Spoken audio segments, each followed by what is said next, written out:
degradaba cuando se le aplicaba la digestión con ácido sulfúrico y con hidróxido de sodio a la pared celular. Entonces una parte se degradaba. Y ahí nos metía bastante error. Entonces, Van Soest y armó su sistema de análisis con los detergentes que separaba mucho mejor en los componentes de la pared celular con los componentes celulares, ¿sí?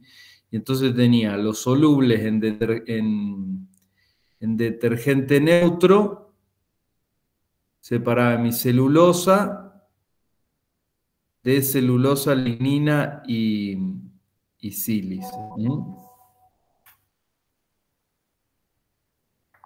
Esperen que voy a desactivar el WhatsApp que me está volviendo loco. Perdón,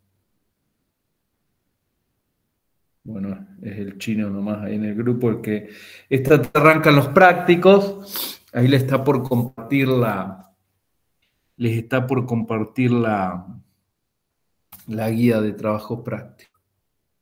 Bueno, y este es un poco el esquema de Van Soest, por ahí se les hace más fácil de entender. Detergente neutro separa contenido celular de pared celular, ¿sí?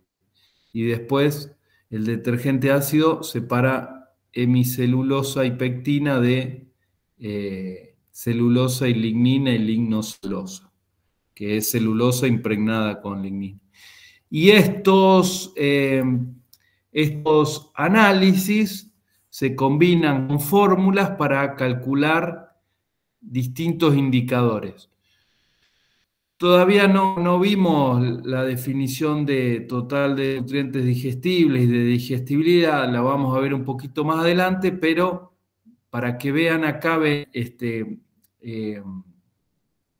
el total de nutrientes digestibles como una medición de la cantidad de energía que aporta un alimento al animal, ¿sí?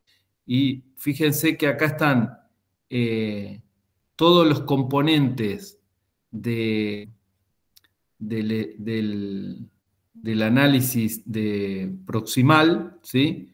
Y a su vez multiplicados por la D significa la degradabilidad de ese componente, ¿sí? Entonces está la cantidad y la cantidad que se aprovecha, ¿sí?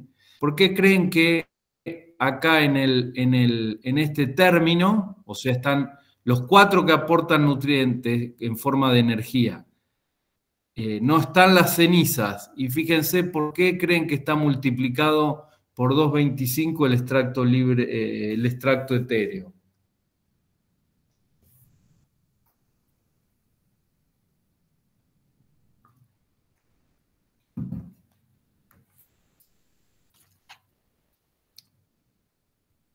¿Se les ocurre?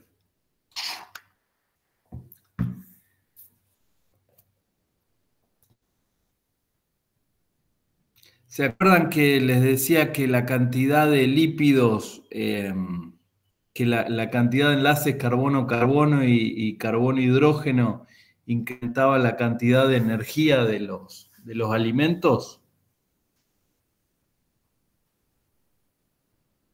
Sí, la clase pasada. Sí, ya no me acuerdo si lo hablé con ustedes o con otro curso que estábamos haciendo acá en una de las escuelas, pero a ver qué. Me parece que estaba por acá, che.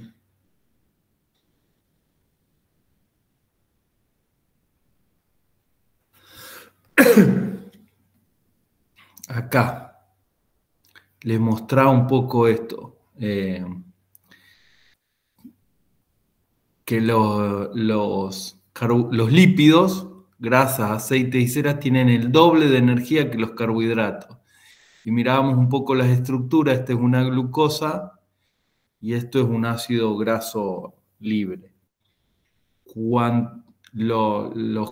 Estos compuestos básicamente tienen carbono, hidrógeno y oxígeno, ¿sí? Cuanto más oxígeno hay, menor densidad energética, ¿sí? Entonces ahí comparamos un poco.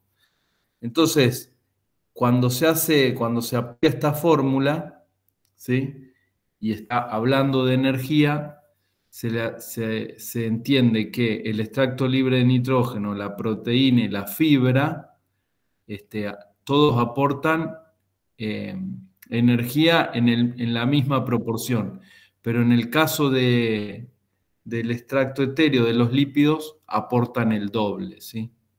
Bueno, con eso se calcula el total de nutrientes digestibles, que equivale a 4 megacalorías de energía digestible. No se preocupen por ahora, les queda en la presentación, los vamos a retomar cuando veamos el tema de partición de la energía. Y acá tienen otras fórmulas, ¿sí?, que son para calcular la digestibilidad. No me acuerdo creo que lo borré, pero entre los conceptos por ahí estaba definido, pero la digestibilidad es la cantidad de alimento que el animal digiere y aprovecha, ¿sí? Por ejemplo, yo les doy lo vemos la próxima clase con más detalle, pero si a un animal le damos de comer 10 kilos, digiere y absorbe 5 kilos y bostea 10 kilos, bostea 5 kilos, ¿sí? O sea, la mitad absorbe, la mitad pasa de largo, se dice que ese alimento tiene una digestibilidad de 50%. Eso es más o menos el concepto de digestibilidad. Es la proporción de alimento que el animal digiere y absorbe. Y nosotros, y es un dato muy utilizado, porque cuanto más digestibilidad, más nutrientes se aprovechan. Por lo tanto, más calidad tiene el alimento, más nutrientes recibe el animal, lo aprovecha, mayor producción tenemos, ¿sí? Entonces, es un parámetro que utilizamos mucho. Fíjense que acá se usa la fibra detergente ácida como un estimador, ¿sí? Uno analiza un alimento, hay una curva para cada, hay distintas fórmulas para distintos tipos de forraje. Supónganse que yo tengo algún rollo, algún tipo de rollo, de Gatton, de grama, de alfalfa, hago el análisis de Vansoest, me dice cuánta fibra detergente ácida tengo, ese valor a mí me indica la calidad indirecta del alimento. Yo con esta fórmula puedo calcular la digestibilidad que tiene el alimento, y con la digestibilidad puedo calcular la energía que aporta, y con la energía que aporta voy a poder calcular la respuesta animal que voy a tener, ¿sí? Entonces, para eso se utilizan los análisis. Estas son lo que se llaman fórmulas empíricas, con muchos trabajos donde, en animales donde se medía en el alimento la fibra detergente ácida y después se medía la digestibilidad, se hizo la regresión para lograr esta curva. Esas son las fórmulas empíricas, ¿sí? Y bueno, y después está esta otra que estima el consumo de materia seca, ya van a ver la importancia que tiene, a partir de la fibra detergente neutra, que es el otro parámetro que estima Van Soest. Bueno, y acá es una tabla de alimentos de análisis hecho en un ensayo, un ensayo que hicimos ahí con compañeros de ustedes en el INTA. No me acuerdo, no sé si era la tesis del Chino o de alguno de los otros chicos. Y hacíamos dietas con molido, semilla de algodón, speller de algodón de extracción mecánica, speller de algodón de extracción por solvente y silé de sorgo. Y nos hicieron estos análisis en corriente, año 2012. Y bueno, tiene algunos valores como para que los tengan como orientativos, ¿sí? Fíjense, si ustedes miran acá, en este listado, ¿qué análisis me dirían que pedimos que nos hagan en el laboratorio?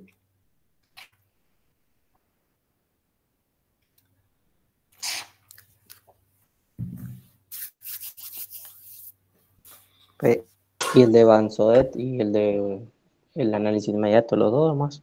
Están los dos mezclados, muy bien. Eso, así los hacen ahí en Corrientes. Este es el estándar. Uno también puede pedirle que alguno en particular. Después, cuando estemos con más tiempo, les voy a mostrar los de INTA Rafaela. Hoy en día hay un montón de variantes, ¿no? Pero fíjense, acá tenemos humedad y materia seca, obviamente, blanco-negro. Después cenizas, valores en general de unos 60, 4, 7,17. El de extracción por solvente, bastante, un poquito más concentrado los minerales. Proteína bruta, fíjense, maíz molido, o sea, grano era esto, 5% de proteína. Los granos siempre son bajos. Este valor es muy raro, ¿sí? No sé si hubo un error de laboratorio o qué pasó ahí, pero nunca llegan tan altos los granos de cereales a esa proteína. Semilla de algodón, 18 y 17 de proteína, siempre anda por ahí. Speller de extracción mecánico, este era un speller que se hace ahí en Aviateray.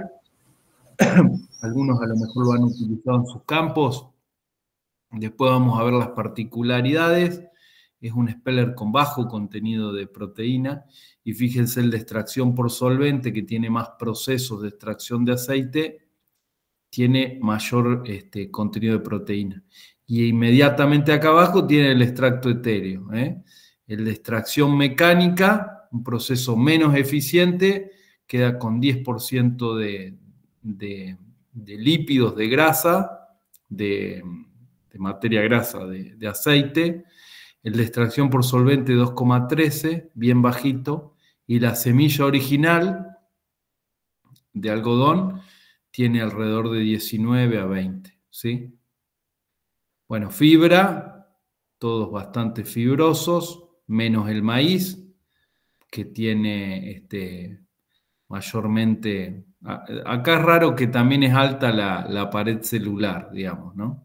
Fíjense que 56 es un valor altísimo para maíz. Bueno, hemicelulosa nunca lo supe interpretar muy bien. Y después está el total de nutrientes digestibles, que ya vamos a ver un poco más de qué habla. Bueno, valores orientativos de algunos análisis de la zona. Y después tienen... Bueno, a ver qué me falta acá. Había un listado. Ah, está oculto. Este es creo que les compartí la tabla de alimentos de Procadis, ¿o no? Sí. Bueno, es la tabla esta que está ahí. Acá tienen distintos tipos de alimentos, ¿sí? Con alguna característica en particular. Por ejemplo, fíjense, tienen heno de alfalfa y floración media, floración tardía, maduro, ¿sí? Alguna característica de cómo se hizo. Alfalfa en ensilaje, después tienen silo de maíz, varios y distintas características. 25% de grano, 35% de grano, 40%.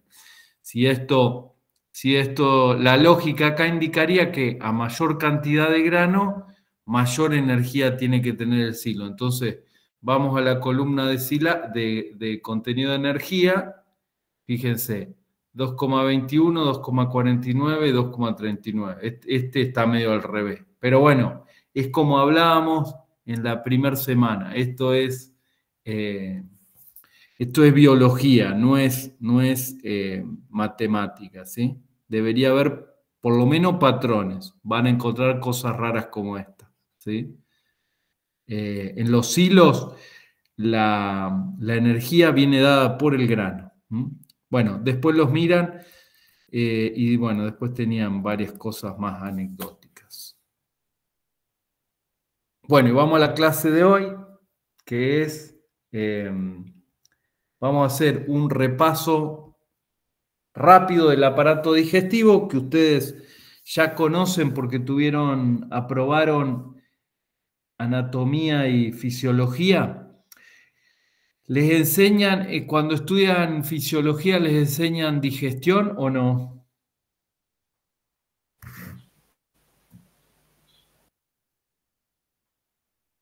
¿Alguien que haya rendido recientemente, se acuerda?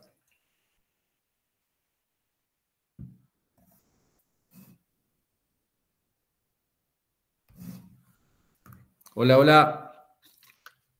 ¿Ya se durmieron todos, che? Sí, están todos dormidos. Viernes. Termina la semana, ya estamos todos filtrados, ¿eh? Bueno, ya rindieron todos, la anatomía y fisiología tienen que haber rendido todos o no. Sí, profe. Sí, profe. Sí, profe. Sí. Bien. ¿Les enseñan digestión o no? ¿O solo estudian la anatomía y la fisiología endocrina y todas esas cosas? Sí, profe, enseñan digestión. Bueno, entonces, la clase de hoy entonces es un repaso. Abran micrófonos y ayúdenme. Bien, fíjense ese esquema, mírenlo un minuto y después díganme qué entienden por digestión y qué entienden por absorción. Intentemos una definición. ¿Eh?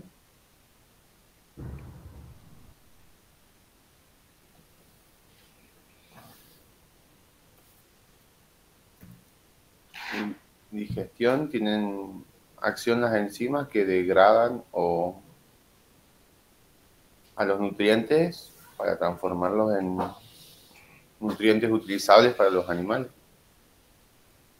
Claro, acá tenemos el alimento, ¿sí? Con una molécula gigante que el animal, así como está en el alimento, no la puede utilizar. Entonces, ¿qué es lo que ocurre?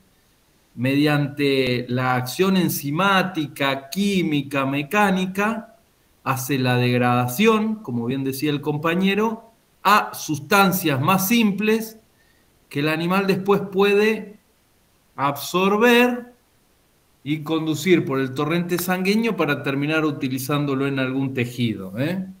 Entonces, digestión se define como la serie de procesos que desdoblan los alimentos en sustancias más sencillas dentro del tracto gastrointestinal.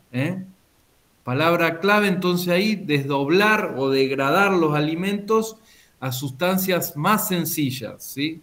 Esto es como tener un colador, ¿sí? Y ustedes tiran algo ahí arriba y hasta que no lo muelen no pasa por el colador, ¿eh? Es medio así. Bien, y eso sería la absorción, el paso de las sustancias sencillas hacia la sangre a través de las células del tracto digestivo, ¿sí?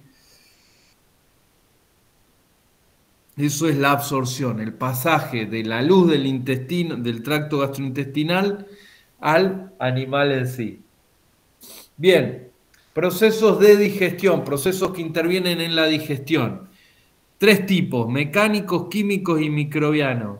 ¿Qué se les ocurre dentro de los mecánicos que hace el animal para ayudar a la digestión? Cuando come en la boca, Y sí, mastica. cuando mastica. Muy bien, la masticación es el principal. ¿Se les ocurre algún otro? La mezcla que hace el movimiento del estómago o el rumen. Muy bien, también. Tanto el movimiento que genera el rumen como los movimientos peristálticos del, del esófago y del estómago. Y en los pollos, ¿se acuerdan que había en los pollos, en las aves que generaba un proceso mecánico? El buche, ¿No? ¿Alguien hace, alguno a la abuela le hace guiso de menudos?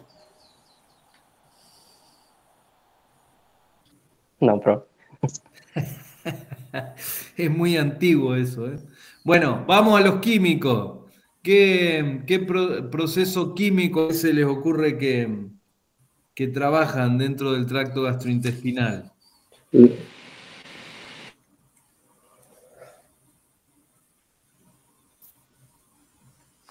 Ahí las acciones de las enzimas en la descomposición, ¿puede ser? Bien, las enzimas son unas muy importantes, primordiales, ¿sí? Y hay otro compuesto que trabaja fuerte también, tanto en nosotros como en los rumiantes. Los Los jugos gástricos, ¿Qué te los jugos gástricos? ácido. Ácidos, muy bien. Bien, ¿y en los microbianos? ¿Quiénes trabajan? Microorganismos ¿Sí? que lo que hacen es digerir las fibras, ¿puede ser? Sí, tal cual. ¿Y mediante qué lo hacen? La fermentación, en el caso de los rumiantes, ¿no? Se escucha bajito ahí alguno. Por la fermentación, digo, la fermentación mediante los rumiantes, en el caso de los rumiantes, por las bacterias fermentantes. Sí. Mediante la descomposición de la materia orgánica, profe. Claro, pero los que actúan ahí son las enzimas también, ¿sí? Microorganismos tienen enzimas, ¿se acuerdan? Yo les decía, ¿por qué el rumiante podía digerir la celulosa y el monogástrico no? ¿Se acuerdan de ese cuadro? A ver que lo tenemos acá a mano. Por los enlaces, profe. Los rumiantes tienen enzimas que pueden romper esos enlaces. Exacto. Hay diferencia, tanto el almidón como la celulosa están formados por monómeros de glucosa. La diferencia era cómo están unidos esas cadenas de glucosa, esos eslabones, ¿sí? En el almidón son alfa y en la celulosa son beta. Bueno, resulta que nosotros tenemos amilasas para romper los enlaces alfa, pero no tenemos para romper los beta, ¿sí? Las enzimas. Y la amilasa son las enzimas, ¿no? Y resulta que los microorganismos sí los tienen, ¿sí? Entonces, esa es la gran diferencia en que aprovechemos. Y a ver, ya que estamos acá, ¿por qué acá, si los rumiantes pueden, a través de los microorganismos, degradar la celulosa, ¿por qué no es 100%? ¿Por qué aprovechan solo el 50% de la celulosa y la hemicelulosa? ¿Se acuerdan?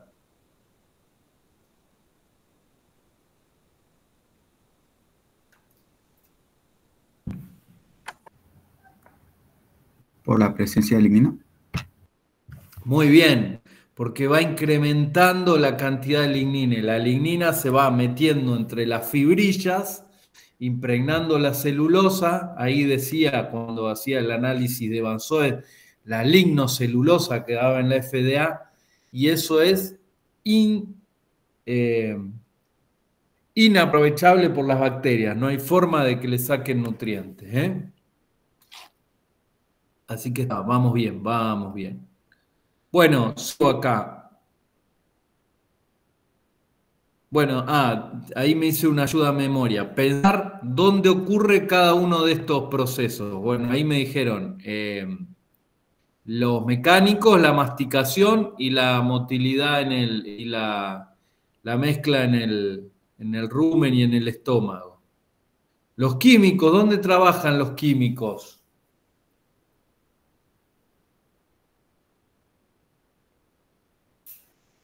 ¿En el estómago?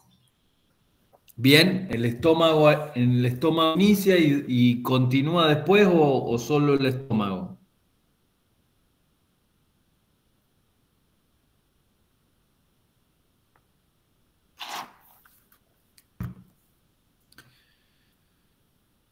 Bueno, la actividad enzimática, los jugos gástricos trabajan principalmente en el estómago.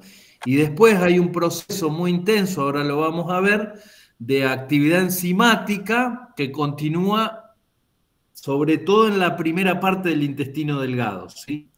Y los microbianos, bueno, ya sabemos, lo veníamos charlando, en el rumen tienen mucha actividad microbiana. ¿Dónde más trabajan los microorganismos? ¿En un monogástrico? ¿Y en los intestinos? Sí, ¿en qué parte? El intestino delgado. Más atrás, más atrás, más atrás. En En los la parte del ciegos. ciego y el colon, profe, ¿o no? Sí, principalmente en los ciegos y en el colon hay mayor actividad microbiana en los monogástricos. Bueno, ¿qué es esto? A ver, ¿se animan a deducir, a recordar qué significa cada letra? Esófago, Bien, estómago, bien, duodeno, muy bien. ilion, Ilion, ciego, muy bien, colon, bien. recto y ano. Muy bien. Este es el sistema del digestivo del cerdo, ¿sí? Después tenemos este de las aves. A ver, letra por letra.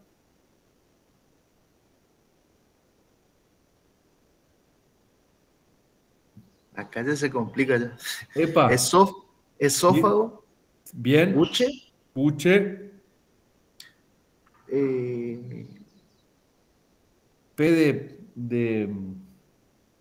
de proventrículo. proventrículo, Sí. duodeno, Duodeno Bueno. nuevamente. La M.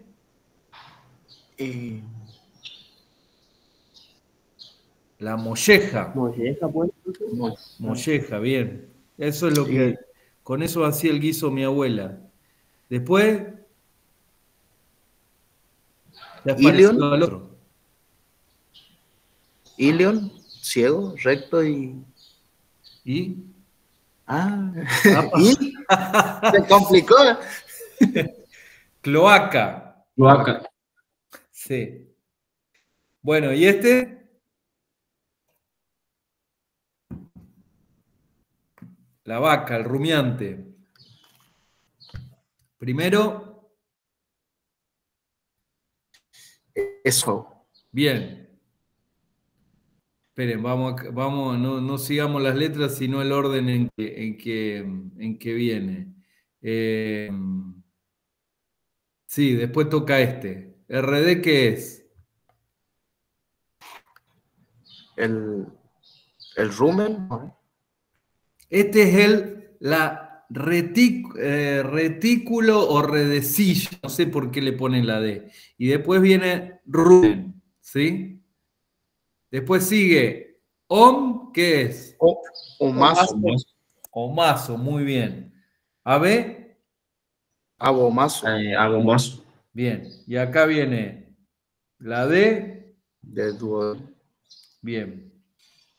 Ya de acá para atrás es como el cerdo, ¿sí? No tiene cloaca la vaca. Bueno, repasemos rápidamente cómo es el proceso de digestión en el cerdo. El animal come, mastica, ¿sí? En general, los cerdos hoy en día, sobre todo, comen alimento balanceado. En otra época se les da un poco más de pasto. Ahí en la zona del del oeste, se hacía mucho sobre alfalfa, se criaban los cerdos. Hoy ya se hace todo confinado. Así que el cerdo come una dieta alta en granos, ¿sí? Mastica y traga. Cuando mastica, ¿qué hace? En la boca, ¿qué tenemos? Tenemos los dientes, la lengua, obviamente. Arma lo que sería el bolo alimenticio. Bien. ¿Con qué lo arma? Junto con la saliva. Con saliva, muy bien. La saliva tiene, bueno, principalmente agua, casi un 99%, y después tiene algunas sales minerales, fosfatos, mucina, que actúa como como un lubricante, y tiene algunas amilasas, ¿sí? Las amilasas son, como su nombre lo dice, enzimas que comienzan la digestión del almidón, ¿sí? Bueno, traga, y entonces el alimento va a llegar al estómago, ¿sí? Por el esófago va siguiendo los movimientos peristálticos. La insalivación ayuda a que ese alimento se deslice mejor. ¿Saben qué son los movimientos peristálticos? Todo el tracto gastrointestinal tiene una serie de músculos longitudinales y radiales que mediante contracciones sucesivas van ayudando a que el bolo alimenticio y el alimento en general vaya avanzando hacia la parte posterior. Bien, el estómago tiene 4 partes, ¿sí? Se conecta el esófago al estómago a través del cardias, ¿sí? Asociado con el corazón, ¿no? Es la parte de adelante, hacia la parte cardial, hacia la parte del corazón. Anterior está la conexión del esófago con el estómago, que es el cardias, ¿sí? Y el estómago tiene 4 compartimentos, ¿sí? Una región esofágica, que es medio de almacenamiento y donde hay un poquito de actividad microbiana. Después viene la región cardial, la región fúndica y la región pilórica, ¿sí? El píloro es la conexión entre el estómago y el intestino delgado. La región cardial y la región pilórica tiene un recubrimiento interno de un mucus compuesto por mucina y por una proteína gelificante, una glicoproteína, algo así es, que lo que hace es proteger a la pared del estómago de los ácidos, de los jugos gástricos, para que no, porque el ácido clorhídrico que se produce para digerir el alimento, si no está protegida las paredes del estómago, lo lesionan. Cuando lo que habitualmente nos pasa, cuando nos alimentamos mal y tenemos el consumo de alguna sustancia, de algún alimento que lesiona ese mucus, el ácido llega a la pared y es donde empezamos a tener dolores de estómago que provocan las úlceras, las ulceraciones, que son, bueno, si llega a ser una cuestión grave y repetida y se llega a perforar la pared del estómago, se pone una úlcera sangrante, que son muy graves, incluso ponen en riesgo la vida del animal. Pero bueno, eso entonces, recuerden, el estómago tiene esa cobertura para protegerla. Y en la región fúndica es donde donde están las células que producen el ácido clorhídrico por un lado y el pepsinógeno por el otro, ¿sí? Se producen en distintas células. Está, digamos, el epitelio del estómago tiene una serie de pliegues, hay unas cuevas que se llaman criptas gástricas. Ahí están las células oxínticas y las células principales. Las oxínticas producen el ácido clorhídrico, las células principales producen el pepsinógeno, que el pepsinógeno es el precursor de la pepsina. La pepsina es una enzima que comienza a degradar las proteínas del alimento. Cuando se unen, se liberan el ácido clorhídrico y el pepsinógeno al espacio del estómago, el pepsinógeno se activa y pasa a pepsina y entonces comienza ahí la digestión, ¿sí? Y bueno, esa liberación de jugos gástricos está estimulada por la presencia de los alimentos dentro del estómago, ¿sí? Y se lo activa una hormona que es creo que era la secretina, ahora lo vemos bien. Bueno, después, entonces ahí comienza la digestión del alimento, se mezcla, se forma lo que se llama el quimo, y ese quimo, con el tiempo, pasa a través del píloro hacia el intestino delgado. En el intestino delgado, lo primero, hay una serie se llaman glándulas accesorias, lo que producen son distintos componentes que ayudan a la digestión, ¿sí? Ahí tenemos el páncreas, el hígado y la vesícula biliar, ¿sí? Que es, bueno, ahora vemos un poco qué va aportando cada uno. Lo que va a pasar cuando el quimo sale del estómago, ¿qué pH se imaginan que tiene? ¿Alto o bajo? Bajo. ¿Cómo es el bajo? Sí, es muy ácido porque viene mezclado con los jugos gástricos, ¿sí? Entonces lo primero que hay es en el duodeno, hay una serie de glándulas en la pared del duodeno que se llaman glándulas de Brunner, que secretan una sustancia alcalina que lo que hace es neutralizar el quimo y proteger también la pared de la acidez, ¿sí? Después viene bueno, a su vez cuando se produce el pasaje del alimento ahí, comienza a actuar una enzima que se llama colecistoquinina, que lo que hace es la liberación de los jugos pancreáticos, y en los jugos pancreáticos hay todo un arsenal de enzimas que van a digerir van a continuar la digestión de las proteínas, que comenzó la pepsina, y de los carbohidratos, ¿sí? Ahí va habiendo un procesamiento, ahora lo vemos un poquito más en detalle, y lo que termina pasando, digamos, es que se van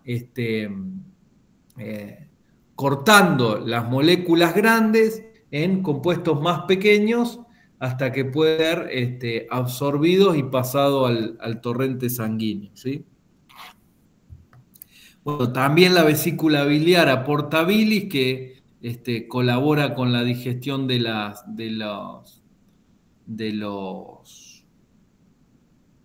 los aceites, ¿sí? De los lípidos, y después va a seguir camino hacia el yeyuno, duodeno, yeyuno, ilion. Acá no está el yeyuno, que en el yeyuno es la parte de mayor absorción, que es ya los disacáridos, maltosa, sacarosa, que son degradados son disacáridos provenientes de la degradación del almidón y no de la celulosa en este caso, pues estamos en un cerdo, y esos son degradados en las microvellosidades del intestino y son absorbidos a sangre, y ahí, bueno, depende de cada compuesto, puede ser a través de transporte activo o de difusión simple, que pasan a la sangre o al sistema linfático, y ahí son distribuidos a distintas partes del organismo animal para cumplir distintas funciones, ¿sí? Bueno, y después continúa el proceso, continúa hacia el colon, donde principalmente no hay absorción, ¿sí? Lo que hay es principalmente recuperación de electrolitos, de agua, dependiendo del tipo de animal y de la dieta, ¿sí? Pero ya la digestión ahí es mínima. Solamente en el caballo, que tiene un ciego bastante grande, que puede ser de 30 a 40 litros, hay una fermentación microbiana intensa y logra sacar algo de subproductos para utilizar. Después en lo que es cerdo y los demás monogástricos, en general no hay suficiente, digamos, no es significativo el aporte de la fermentación microbiana, que sí existe en todos los animales, ¿sí? Bueno, esto es resumidamente lo que pasa en el cerdo. ¿Más o menos se lo acordaban, lo habían estudiado así? ¿O hay alguna cuestión que se la sabían distinta? No, sí, profe, así en anatomía y fisiología animal, por lo menos. O sea, la dimos hace mucho, pero más o menos recordando, sí. Bueno, imagínense que yo la di hace más tiempo.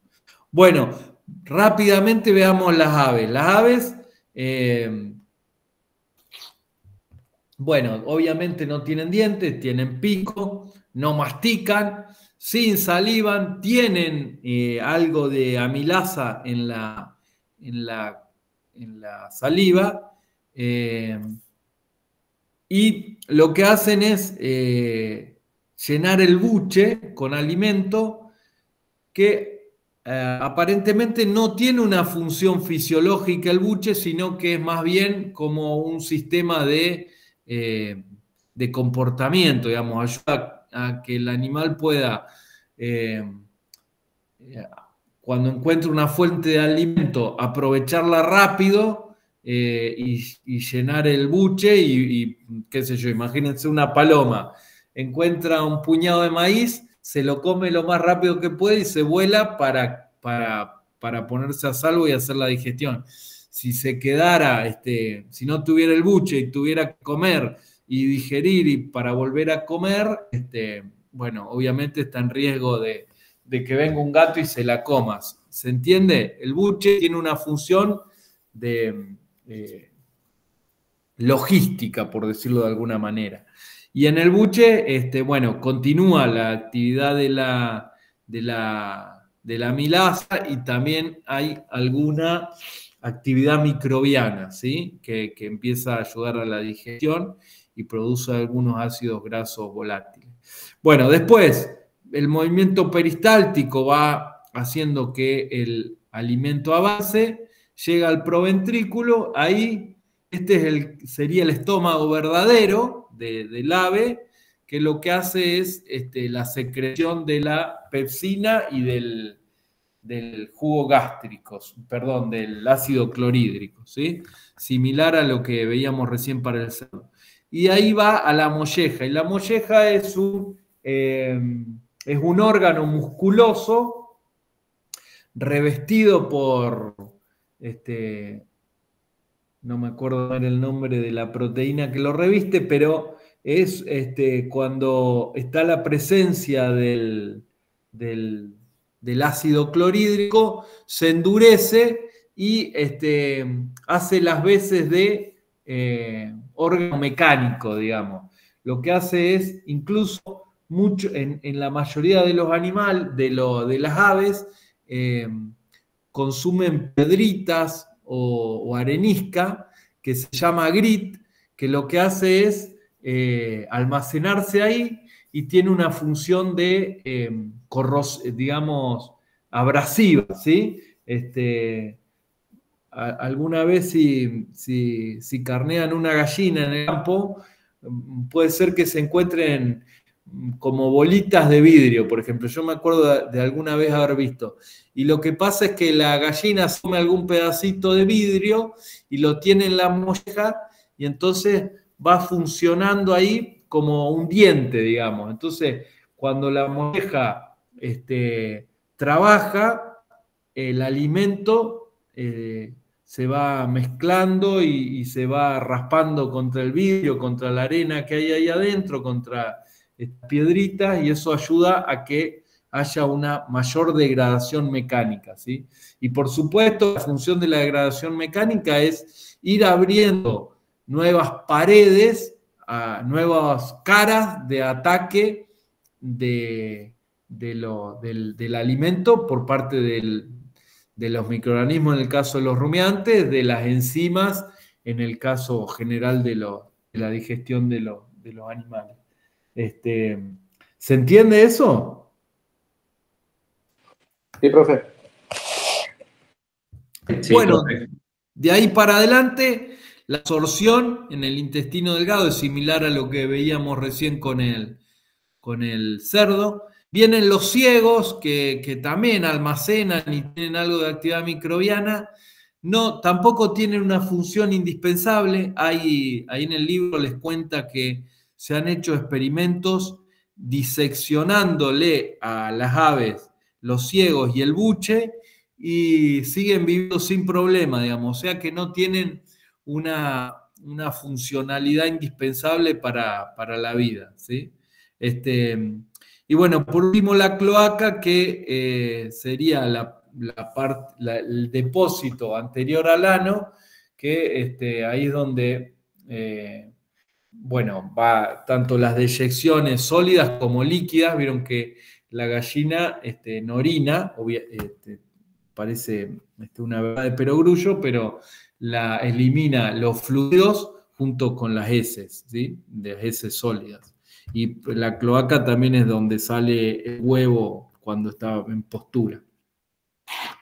Bueno, dudas con esto, más o menos quedó, se van a acordar del ave, cómo funciona, ¿eh?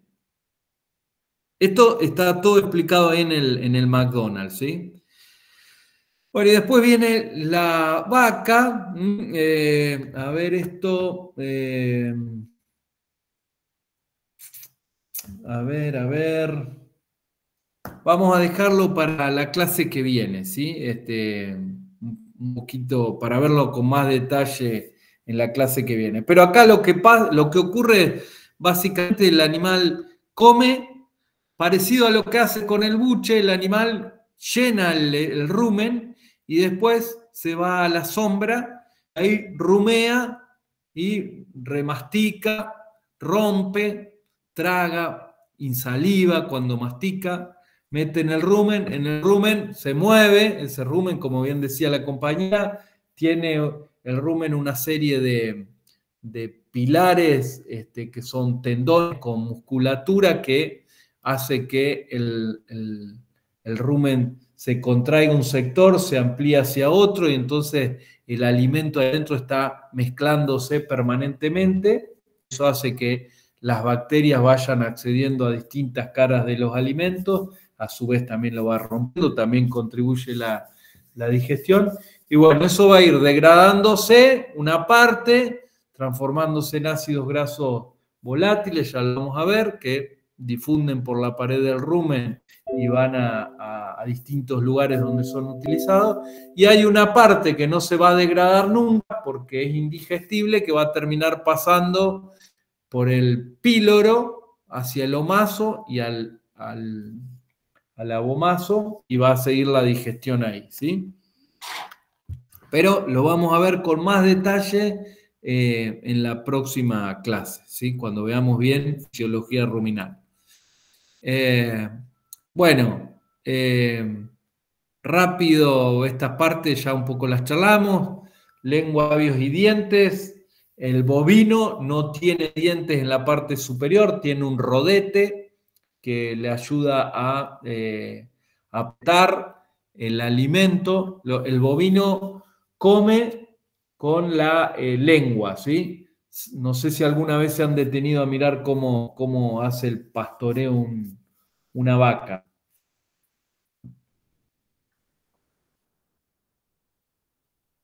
¿Nadie? Sí, profe. Sí, pues.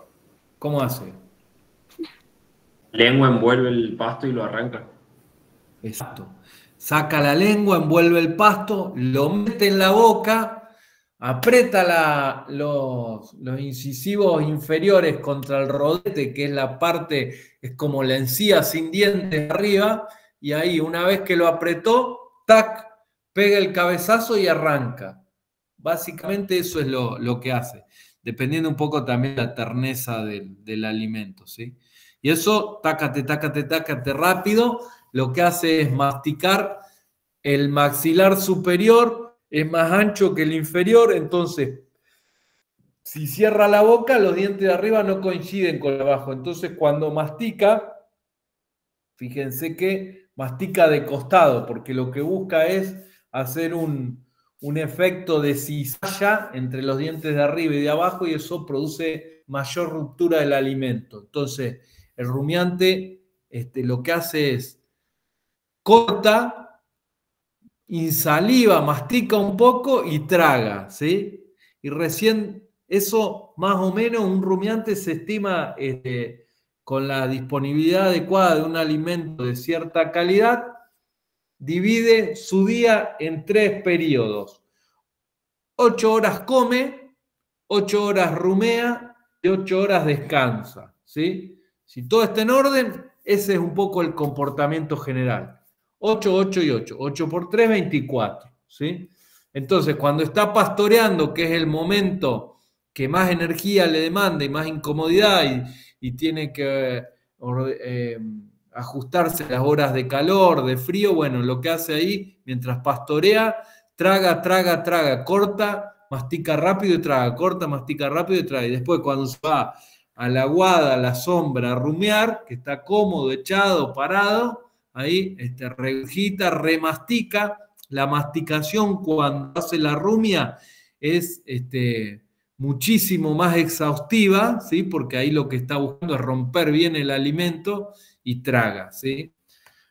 Bueno, tiene glándulas salivales, a ver. Es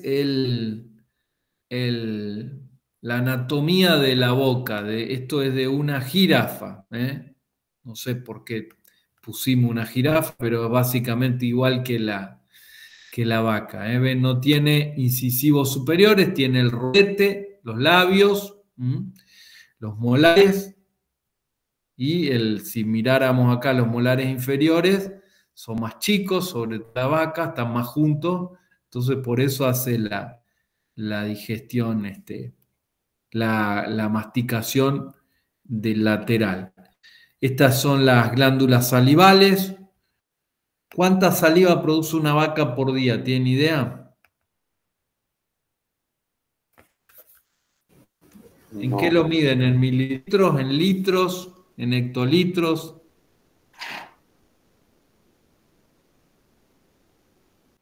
No, profe, ni idea. Bueno, leí por ahí que una vaca de tambo puede producir 150 litros de baba, ¿eh? Imagínense, le llena casi un tacho de 200 litros, se lo llena con saliva. Tiene 3 pares de glándulas salivales en la cabeza, ¿sí?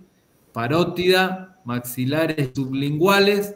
Las 3 producen más o menos el mismo tipo de saliva, ¿sí? Y bueno. ¿Por día produce esa cantidad? Por día, sí. Una barbaridad, ¿eh? Bueno, ya van a ver la importancia crucial que tiene la saliva en el buen funcionamiento del rumen. ¿Por qué? ¿Se acuerdan eso? Algo deben haber estudiado. ¿Por qué es importante la saliva? A ver si vamos abriendo el apetito ahí. ¿Se acuerdan? Porque mantiene el pH y además ayuda a lubricar y a que se vayan desmenuzando los alimentos. Sí, eso en todos, pero en la vaca, eso último que dijiste, en todos los animales, pero en la vaca juega un papel crucial, en la vaca, en el rumiante, un papel crucial en la regulación del pH, como bien decía. La saliva tiene un pH que anda alrededor de 8, porque tiene bicarbonato y tiene sales fosfatadas, ¿sí? Que tienen un pH alcalino. Entonces, en rumen, a su vez, a medida que se digieren los alimentos, se producen ácidos, ¿sí? Entonces, la digestión en el rumen tiende a bajar el pH. La saliva aporta sustancias alcalinas para mantenerlo en equilibrio. El pH del rumen, al que está funcionando bien, es alrededor de 6,5 y 7, ¿sí? Entonces, los ácidos, la digestión tiende a bajarlo, la masticación, insalivación, tiende a mantenerlo en el neutro, ¿sí? Por eso es tan importante la insalivación, por eso es tan importante la rumia. Si el animal no rumia, no insaliva, no produce saliva. Si no produce saliva, el pH se cae. Por eso la rumia la estimula la fibra larga, la fibra grande, ya lo vamos a ver. Entonces, por eso es tan importante que haya fibra en los rumiantes. ¿Se acuerdan que le mostré acá, fíjense, en la clase anterior, cuando vimos las dietas, que definían conceptos, vimos este listado de dietas, ahí, fíjense, teníamos 15 a 20% de proteicos, 65 a 70 de energético en forma de granos, 1 a 3% de vitaminas, núcleos, minerales, y teníamos un 10 a un 15% de heno de pastura, ¿sí? Esta fibra, esto es lo que llamamos fibra en el feedlot, es la que va a estimular la rumia, ¿sí? Si no tenemos esto, y estos alimentos son muy finos, la rumia no se produce y el pH del rumen va bajando, va bajando, va bajando, se producen lesiones, se producen problemas sanitarios, ¿sí? Fisiológicos. ¿Se entiende? Lo vamos a ver con más detalle en la próxima clase, pero por lo menos ya vamos abriendo un poco la puerta. Bien, del cerdo, el estómago, seguimos bajando en el tracto gastrointestinal, el estómago, fíjense lo que les decía recién, el esófago, acá tenemos el cardias, región esofágica, región cardial, región pilórica y la región múndica, donde se producen los jugos gástricos, ¿sí? ¿Eso se entendió bien? Esta imagen está sacada del Church, me parece. No creo que esté no la vi en el McDonald's. Pero bueno, si quieren también se los puedo compartir en el grupo como para que lo puedan mirar. Está toda la explicación. Bien, yendo a la digestión en el intestino delgado, lo que les decía, tenemos glándulas accesorias al sistema digestivo, las glándulas duodenales que son las glándulas de Brunner, que les decía, que producen esa secreción alcalina para neutralizar el quimoácido que viene del estómago, el páncreas, ¿sí? Que produce enzimas para digerir carbohidratos y proteínas, y el hígado, que va a mandar a través de la vesícula biliar y los conductos biliares las enzimas y sobre todo los ácidos biliares o sales biliares para ayudar a digerir los líquidos, ¿sí? Bueno, el intestino delgado es el principal lugar de absorción, o sea, el intestino delgado tiene 3 partes, duodeno, yeyuno, ilion. En el duodeno, que es la primera parte que está conectada a través del píloro al estómago, es la parte donde se descargan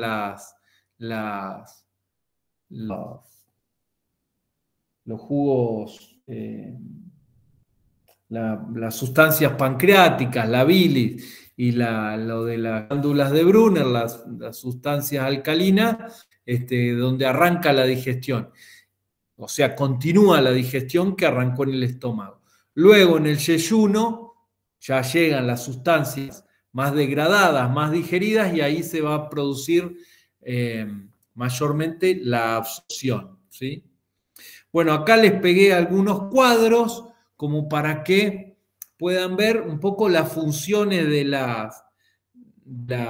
cada una de las enzimas. Fíjense, está la amilasa salival, acá les indica dónde se produce, qué sustrato ataca y dónde es el sitio de acción, ¿eh? Entonces, la amilasa veíamos en el cerdo, en las aves, los rumiantes también, la producen las glándulas salivales, comienzan a degradar el almidón en la boca.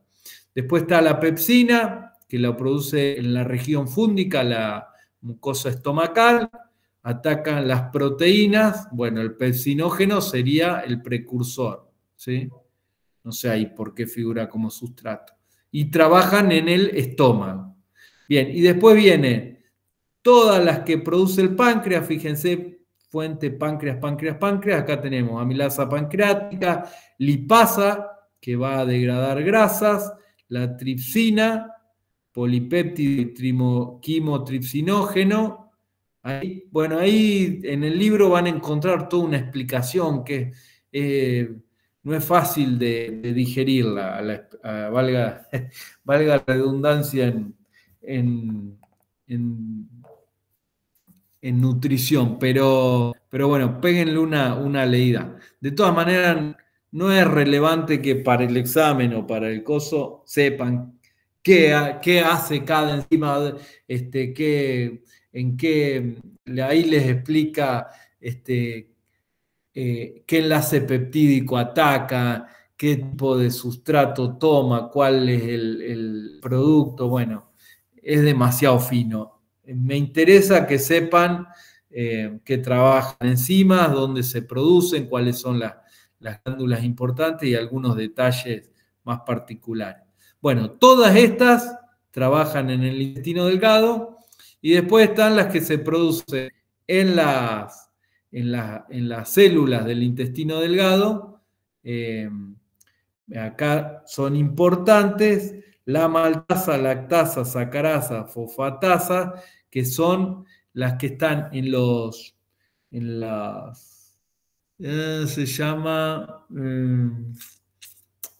las vellosidades y microvellosidades del intestino delgado, ¿sí? Hay células que son los eritrocitos y otras células más que lo que hacen es segregar estas, tienen en su pared celular, tienen estas enzimas, ¿sí? Que lo que hacen es, agarran, por ejemplo, la maltosa, la van a separar en glucosa y fructosa, o eran dos. La maltosa me parece que eran dos glucosas del enlace alfa, o sea que viene del almidón y la separa en dos glucosas y es absorbida, ¿sí? Y bueno, y lo mismo pasa con la lactasa y la lactosa. Esto es principalmente cuando son animales pequeños, y sobre todo ahí en el libro está explicado para lechones, que por ejemplo, los primeros 5 semanas degradan muy bien la lactosa, ¿sí? Y después pierden esa capacidad de degradar lactosa y pasan a degradar sacarosa, ¿sí? Entonces, ¿qué hace el animal? Pasa de ser dependiente de la leche a poder consumir alimentos sólidos, como cereales, por ejemplo, para degradar. Bueno, el sistema, ahora lo vemos con un poco más de detalle, pero obviamente el animal nace con un tracto gastrointestinal prácticamente sin vida, sin microorganismos, estéril, digamos, y a medida que va entrando en contacto con el alimento, con las tetas de la madre, con los pastos, ese tracto gastrointestinal se va colonizando de microorganismos y se va empezando a desarrollar. Y por supuesto tiene algunas cuestiones funcionales que ahora vamos a ver, que se cumplen cuando es lactante y después desaparecen cuando se vuelve adaptado a los alimentos sólidos. Bueno, ¿dudas con esto? ¿Alguna aclaración que tengan? Perdón, esto es medio aburrido, hay que pasarlo así lo más rápido posible. Pero bueno, después repásenlo en el libro. Acá tienen un resumen gráfico, un poco esquemático arrancamos con un almidón, empieza a trabajar la tialina, que también está en la saliva, separa almidón, va rompiendo en glucosa, en sacarosa. Después viene la alfa-amilasa, continúa la digestión del almidón, queda glucosa y maltosa, y acá llega la maltasa en el cepillo del intestino delgado y va a ir dando glucosa que se va absorbiendo, ¿sí? Y acá pasa para, está mojado para los tres azúcares disacáridos más comunes que llegan al animal, al intestino delgado. Fíjense los distintos lugares donde se va produciendo cada una de las enzimas, la tialina en la saliva, la amilasa, que también hay amilasa salival, veíamos, hay amilasa pancreática, y en las microvellosidades las enzimas que digieren los disacáridos. Bueno, acá les agregué a modo de refresco los componentes. Maltosa, que fíjense tiene unión alfa, ¿sí? El oxígeno acá está unido hacia abajo, y cuando es beta, como la lactosa, fíjense que está hacia arriba la unión con el oxígeno. Esa es la diferencia entre beta y alfa y entre celulosa y almidón. ¿Ven? Acá está hacia arriba, almidón hacia abajo. Bueno, esta la pueden cortar las enzimas nuestras y estas no. Los microorganismos pueden cortar tanto estas como estas. Entonces, esa es la gran ventaja de los rumiantes. Bueno, esto lo agregué ahora para que lo tengan a modo de refuerzo, que por ahí de química nos olvidamos. Bueno, un esquema similar tenemos con las proteínas, ¿sí? Que van sufriendo distintos cortes hacia compuestos más simples. Las pepsinas, ¿dónde dijimos que trabajan las pepsinas? A ver si me están escuchando o no.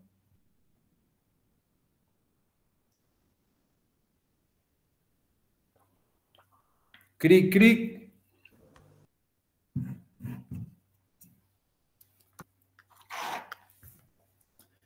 Mi ayudante de cátedra no apareció hoy. Edgar.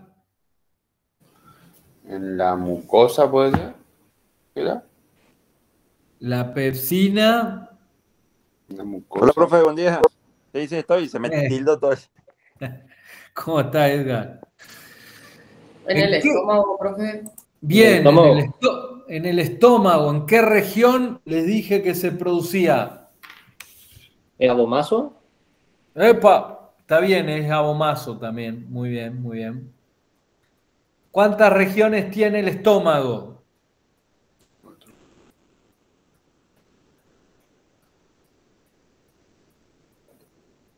Recién les dije, ¿eh?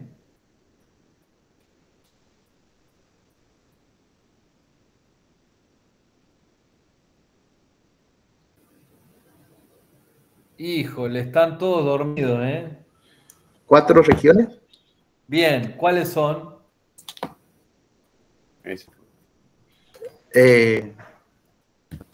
Cardíaca o la otra. Cardial, bien, ¿cuál más? Cardial. Física. Bien. ¿Cómo se conectaba el estómago con el intestino delgado? Por la región pilórica. Bien, la región pilórica. Así que tenemos cardial, fúndica y pilórica. Y falta la más chiquita, y depende de dónde lean, la describen o no, que es la esofágica. Bien, ¿dónde se producía la pepsina de las 3 regiones? En la región fúndica. Bien, ¿qué células dijimos que las producían?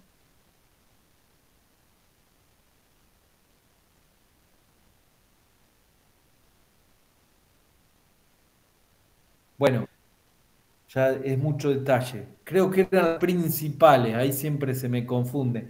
Las oxínticas eran las que producían el ácido clorhídrico, y las principales son las que producían el pepsinógeno, que se activaba pepsina cuando arrancaba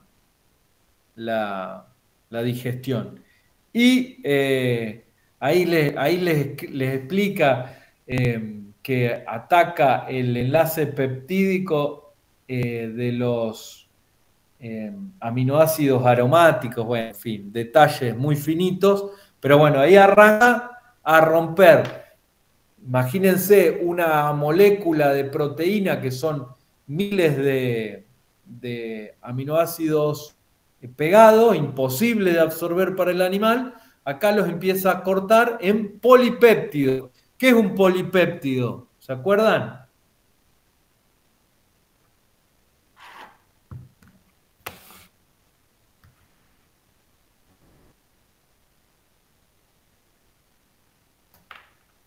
Cric, cric. Vamos a tener que repasar química. ¿Qué diferencia hay entre una proteína y un polipéptido?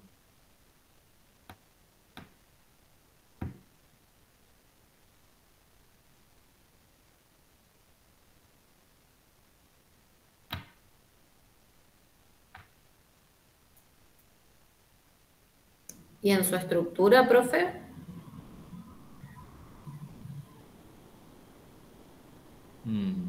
A ver, más detalle. ¿Cómo estaban compuestas las cadenas? Sí, yo entiendo que un polipéptido es lo mismo que una proteína, nada más que tiene menor número de aminoácidos unidos. Obviamente la proteína después puede lograr una estructura secundaria, terciaria y cuaternaria. ¿Se acuerdan las clasificaciones? Dentro de cada una había distintas formas de disponerse, doble hélice, de barril. No sé si se acuerdan todo eso, si no, péguenle una repasadita rápida para estar ubicado. Pero bueno, eso era lo que le da la funcionalidad a la proteína. Cuando entra en contacto con el ácido clorhídrico, con la pepsina, toda esa estructura se empieza a degradar, a perder funcionalidad. ¿Recuerdan cuando se hablaba de la desnaturalización de la proteína? ¿Sí? ¿Dónde es más fácil de ver? ¿Vieron cuando ponen un bife sobre la sartén caliente que rápidamente se pone gris, pierde el color rojo y se pone gris? Eso es porque la proteína con el calor pierde su estructura y cambia el color porque se está desnaturalizando. Bueno, si ustedes echan limón a la leche, pasa lo mismo, se coagula toda porque se desnaturaliza la cosa, ¿sí? Entonces, acá pasa lo mismo, las proteínas comienzan a perder su estructura y la pepsina va cortando esas cadenas largas en cadenas más cortas. Después, cuando pasa al intestino delgado, vienen la tripsina, quimotripsina, carbonipeptidasa, aminopeptidasa, todas enzimas pancreáticas liberadas a partir de la actividad de la secretina y la colecistoquinina en el intestino, en la luz del intestino delgado, y continúan la degradación de esos polipéptidos a dipéptidos y aminoácidos. Y por último, en los cepillos de la pared del intestino delgado, las dipeptidasas terminan de cortar estos dipéptidos aminoácidos y los aminoácidos son absorbidos en general por transporte activo, ¿sí? ¿Se acuerdan que era transporte activo de biología celular? En las membranas de las células, la membrana plasmática de las células, hay imbebidas, ¿se acuerdan que era como una bicapa lipídica? A ver si tengo por una fotito. Esto era algo así, ¿se acuerdan? Era la membrana celular, una bicapa lipídica con fosfolípidos, que son estos, que tienen la cabeza polar, o sea que interactúa con el agua, y las colas eran polares, o sea que se rechazaban con el agua. Entonces, formaban una micela o una bicapa, acomodándose hacia afuera las partes polares y hacia adentro las no polares. Entonces esto hacía de barrera, esta bicapa hacía de barrera para que los distintos componentes no puedan entrar y salir a la célula libremente. Bueno, esto es en todos los órganos nuestros, ¿no? Y de plantas. Bueno, en estas bicapas también había metidas enzimas, que eran los transportadores que tenían distintas actividades. Algunos pasaban los aminoácidos y bombeaban al revés un protón no me sale la palabra, un catión de sodio, de potasio, ¿sí? Las bombas de sodio-potasio. Otras hacían una difusión facilitada, es como una proteína que tiene un canal que permite pasar algún tipo de aminoácido. Bueno, cada grupo de aminoácidos tiene algún transportador especial. Por supuesto, esos transportadores aparecen o desaparecen según la dieta que está consumiendo el animal. Pero el animal, digamos, necesita para distintos aminoácidos distintos tipos de transportadores, ¿sí? Obviamente, si esos aminoácidos no están viniendo en el alimento, no va a mantener esos transportadores, entonces va a ir adaptando el intestino a los que se está utilizando. Esto es como una regla general, tanto en el rumen como en el intestino delgado, cuando cambiamos una dieta, hasta que el animal y todos los tejidos se adaptan a la digestión de esa dieta, hay un proceso, hay un tiempo que necesitan de adaptación, ¿sí? Eso es como otra regla biológica. Bueno, en fin, esto está muy bien explicado en el libro, también lo pueden leer como para ir arrimando el bochín. Y acá tienen, bueno, esto es similar al cuadro que vimos antes, se los dejo, lo paso rápido. Acá lo único que podemos agregar que en el anterior no estaba eran las lipasas, ¿sí? Que vienen del páncreas y junto con los ácidos cólico y taurocólico, que son los ácidos biliares, van a ayudar a digerir los lípidos. Fíjense, estas son las hormonas gastrointestinales, que son las que van...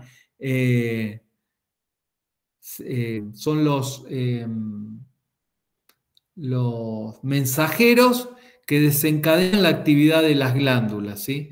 Cuando el animal tiene alimento en el estómago, ¿sí? Se produce la secreción de gastrina, ¿sí? Y es la que va a hacer, la que estimula la secreción de jugos gástricos. Entonces, llega el alimento al estómago, lo detecta el estómago por contacto físico, se libera la gastrina, va a estimular la producción de ácido gástrico, la liberación de pepsinógenos, ¿sí? Y comienza la digestión. Y algo parecido ocurre con la secretina cuando llega ácido clorhídrico al duodeno y estimula la liberación de los fluidos pancreáticos. Y la colecistoquinina, que ya las mencioné, también a medida que avanzan los alimentos en el duodeno, va a estimular la liberación de más enzimas pancreáticas, de otras y de la bilis, de la vesícula biliar. Bueno, está todo mediado por actividad hormonal. Bueno, esto es, de esto pueden encontrar un montón si buscan en internet. Todo, digamos, la absorción es un fenómeno de superficie, ¿sí? Entonces, cuanto más superficie tenemos, mayor absorción hay. Para lograr incrementar esto, lo que hace el intestino delgado es tener una serie de anillos, ¿sí? habrán notado alguna vez, si abren un chinchulín, ¿sí? Adentro tiene todo un recubrimiento como de pliegues, ¿sí? Son primero unos anillos, después vienen estas vellosidades que se llaman, y a su vez estas vellosidades tienen unas microvellosidades que se llaman cepillos, ¿sí? Que son muy, muy pequeños, no se ven ni en el microscopio electrónico, pero bueno, lo que apuntan a hacer es a incrementar mucho la superficie para poder absorber la mayor cantidad de alimento. Y acá tenemos distintos tipos de células. Los más comunes son los eritrocitos, que son los que principalmente terminan la digestión de los disacáridos y absorción de la glucosa. Y después, bueno, hay otras células más que tienen distintas funciones, como secretar algunos compuestos que protegen a la mucosa y otras cuestiones. Bueno, y los tipos de absorción, transporte pasivo, transporte activo y pinocitosis. El transporte pasivo o por difusión es el que se da naturalmente a través de una membrana por diferencias de concentración.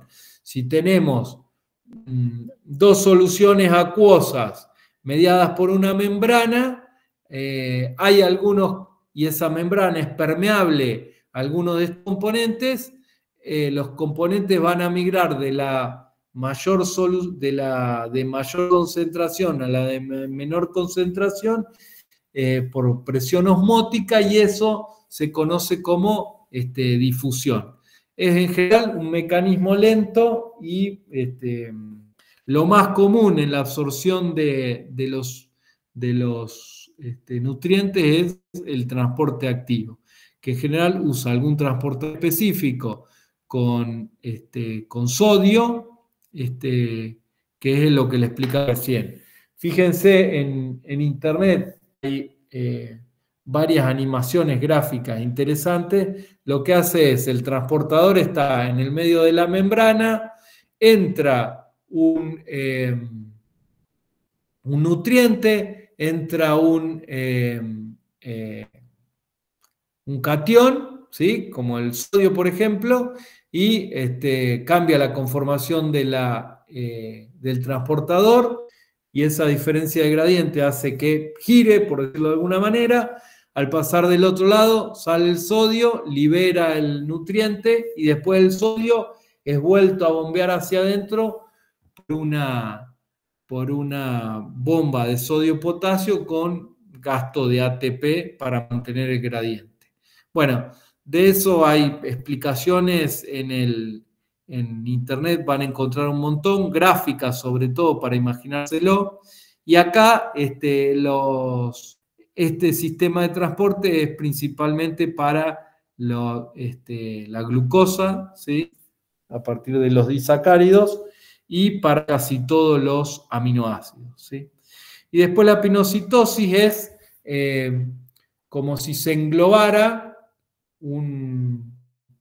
digamos, la pared del intestino, lo de la célula, formara un globito y se imaginara y mete un glóbulo al sistema de conducción, ¿sí? Ya sea sangre o sistema linfático, y eso lo que permite es absorber grandes moléculas, ¿sí? Y esto es el principal sistema a través del cual los neonatos, ¿sí? Absorben los anticuerpos del calostro de las madres, ¿sí? En la leche de los animales, los primeros días de los mamíferos, de todos los mamíferos, durante las primeras 24 horas, las madres, en vez de producir leche común, producen calostro.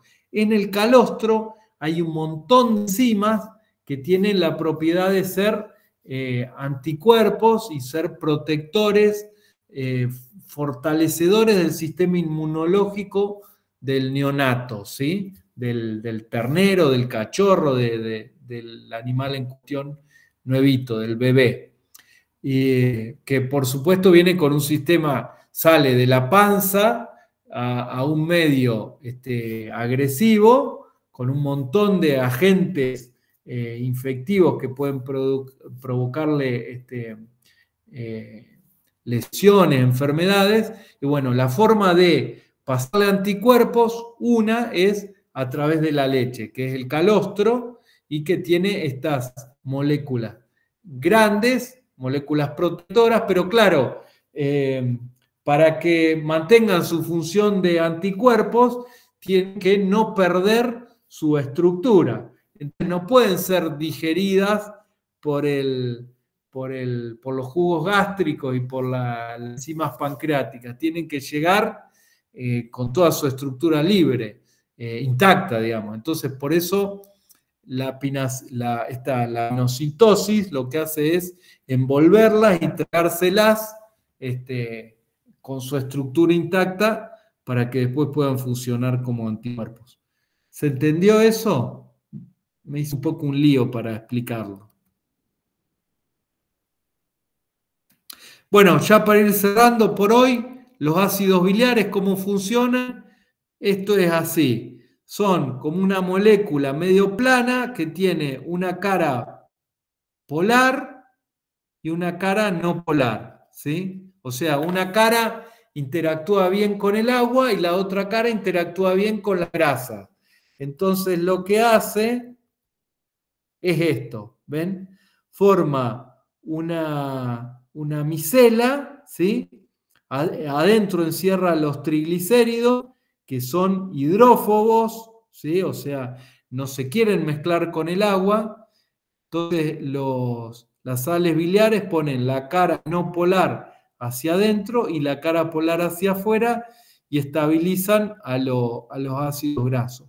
Y eso le permite a las lipasas pancreáticas actuar en la degradación de estos triglicéridos. Lo que van a hacer es cortarlos a ácidos grasos libres y a glicerol, y después va a ir a ser absorbido en las paredes del intestino y pasan al sistema linfático, ¿sí? Entonces, acuérdense de los ácidos biliares en esta función anfipática que tienen, polar, no polar. ¿Se entiende eso? Es como que trata de romper para que sea más chico. En realidad lo que hace es estabilizar los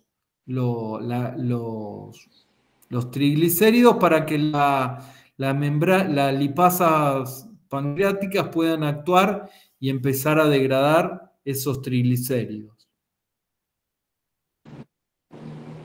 Perfecto.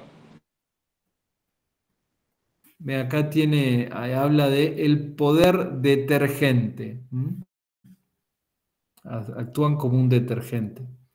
Bueno, la digestión en el intestino grueso, hoy ya hablamos un poquito. No hay gran capacidad de absorción, lo que hay es un poco de recuperación de electrolitos, de algunos nutrientes que quedan libres y sobre todo de agua. No hay actividad enzimática, hay algo de actividad microbiana. La principal diferencia entre los rumiantes y los monogástricos con respecto a ambos, digamos, los dos sistemas tienen actividad microbiana dentro del tracto gastrointestinal. La diferencia es que los monogástricos la tienen en el ciego, que es posterior a la zona de absorción, ¿sí? Fíjense, volvemos al principio a los esquemas. Fíjense, este es el del cerdo, ¿no? La zona de actividad microbiana es esta, el ciego, y la zona de absorción es esta. Entonces, todo lo que se produce acá que pudiera utilizar ya pasó de largo, ¿sí?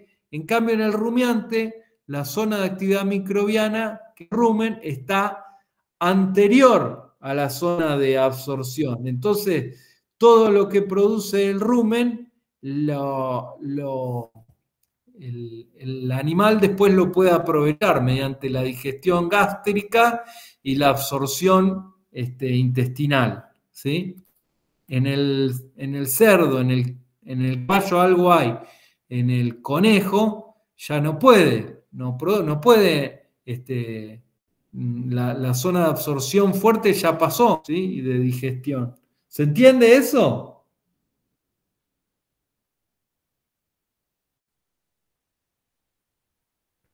Bueno, eso es pregunta de examen. Hay otra cuestión, por ejemplo, hay algunos animalitos como los conejos que producen unas heces que son ricas en proteína microbiana que se produce por la fermentación en el ciego, y en alguna hora del día producen esas heces, y después lo que hacen es, cuando las defecan, se las comen. Entonces vuelven a meter toda esa proteína microbiana que produjo en el ciego, la comen, la vuelven a meter en el tracto gastrointestinal y es aprovechada a través de la digestión gástrica y la absorción intestinal, ¿sí? Pero hay que bancarse y comerse sus propias heces. ¿Solamente en los conejos se da eso? No, debe haber varios roedores que dan, pero el caballo, el cerdo y las otras especies de interés productivo, lamentablemente no lo hacen. Eso se llaman, creo que el nombre es coprófagos. Bueno,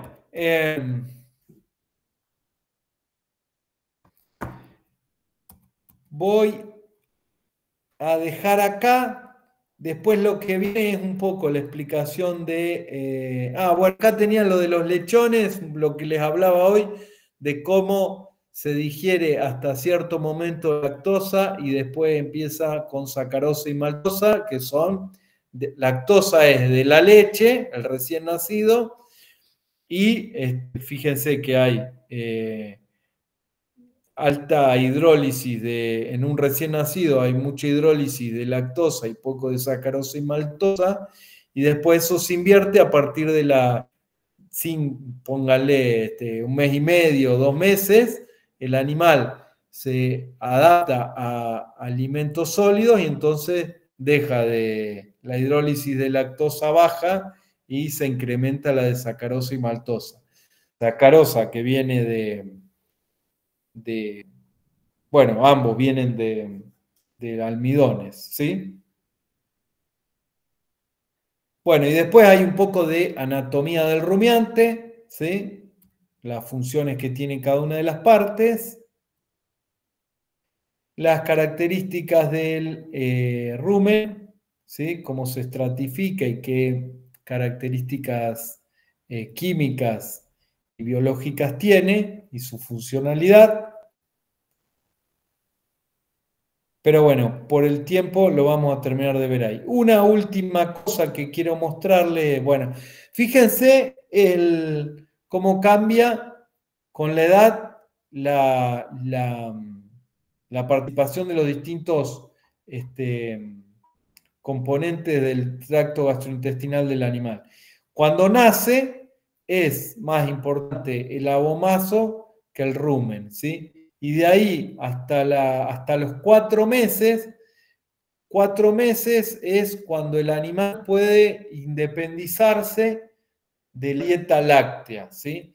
Ahí se supone que ya desarrolló suficientemente el retículo rumen, está bien colonizado de bacterias, está bien funcional, y el animal a lo largo de ese tiempo ha ido comiendo pasto y el rumen se ha puesto funcional, ¿sí? Entonces, va creciendo y por supuesto van perdiendo participación los otros estómagos, ¿sí? A medida que crece el rumen, se ponen más chicos los demás. Y fíjense, en el adulto, el porcentaje del retículo rumen es 85 y omaso y abomaso apenas se quedan con el 15%, ¿sí? Bueno, ese desarrollo, fíjense cómo influye en los requerimientos de energía del animal. La línea 4, la azul, que les estoy señalando, es el aporte de energía por parte de la leche. Y el rojo es el aporte, es la energía que necesita el ternero. A medida que pasan los días, ¿sí? Entonces, hasta el mes 2, ¿sí? Hasta los 60 días, pónganle, la leche cubre todos los requerimientos del ternero, ¿sí? Después que pasen los 2 meses, cada vez necesita más energía y la leche encima empieza a declinar. Esto es la curva de producción de leche de la madre, ¿sí? Perdón. Cada vez es menor. Entonces el déficit al ternero se le hace cada vez más grande y tiene que comer más pasto o suplemento, que es lo que dice 2 acá. Cuando el animal llega a los 120 días, como les mostraba acá, serían 16 semanas, 4 meses, el rumen está perfectamente listo para digerir bien la fibra. La única precaución es que tiene que ser un alimento de alta calidad, porque la capacidad de consumo es baja y cubrir los requerimientos que son altos es difícil. Y hay una parte importante que es la gotera esofágica. ¿Alguien sabe qué es esto?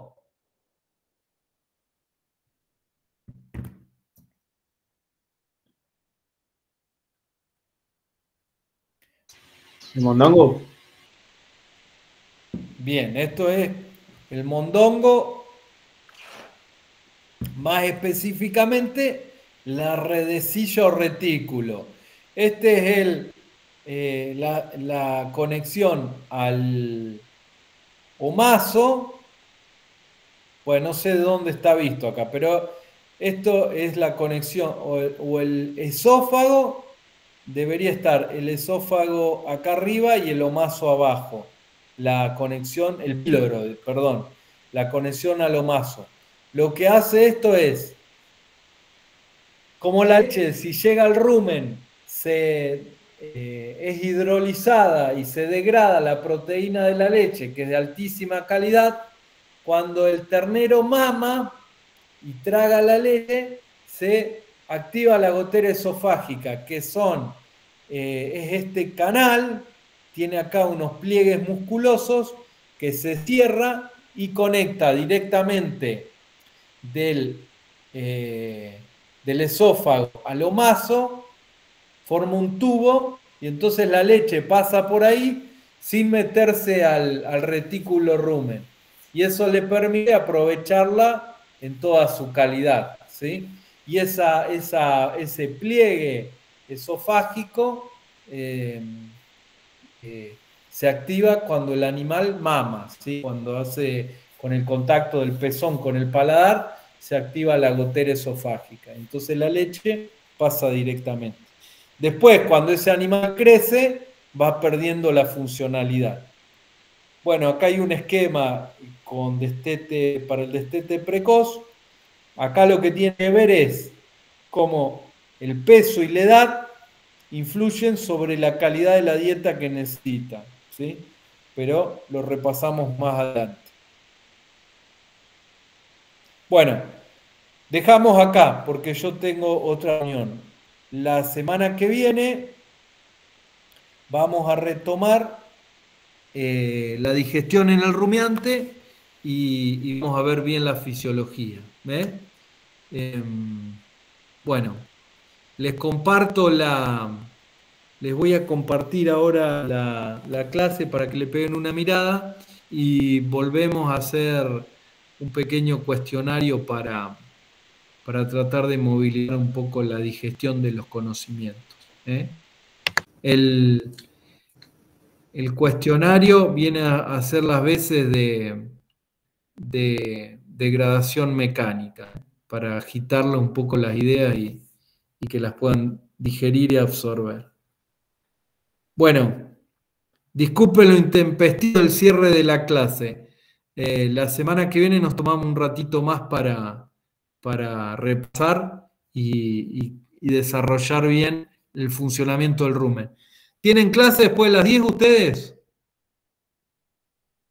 Bueno, Les regalo 15 minutos hoy y me los devuelvo la semana que viene, ¿les parece? Bueno, chicos, esta tarde entonces se ven con el chino, aula 2 me parece que es, pero lo comunica ahí en el grupo. Comiencen a hacer los problemas y ahí también, esa es otra actividad enzimática para absorber ideas. Nos vemos, gracias. Chao, profe. Chao, profe.